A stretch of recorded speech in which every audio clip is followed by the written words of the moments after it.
Hello, everybody. Welcome to Thursday. The S&P 500 was up almost 0.3% today. Another closing high for the year, which is excellent. Again, still pretty close to the all-time high that was set at the beginning of 2022. And we'll say today, if you look at the action today, it was higher than it ended up. At one point, it was actually negative at one point. I think this is kind of showing some signs of exhaustion. Just we've had such a big run, and yesterday, of course, was a fantastic day altogether on top of that big run. And so the market's really stretched out. What they call the RSI, which is a measure of how much the market is stretched, is at 78. Anything above 70 is considered kind of overstretched to the upside in this particular case. So generally, you'll have some, pullbacks or slowdowns or going sideways or something that happens.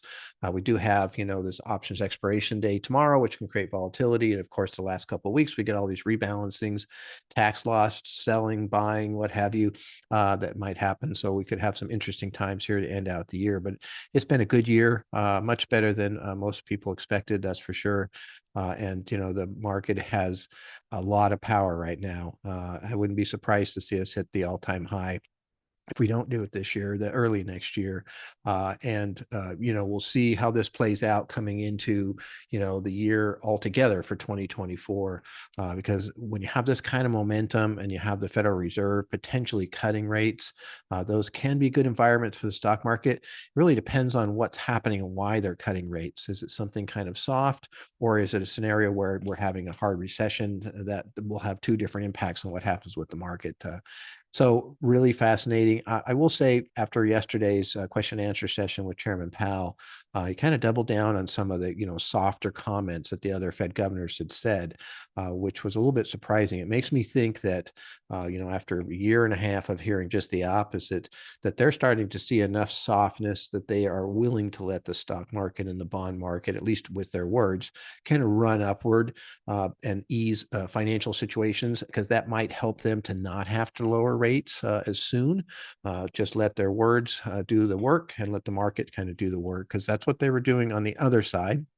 If that's true, that's very good for the market, because that's one of the things that's been holding us back, is just this fear.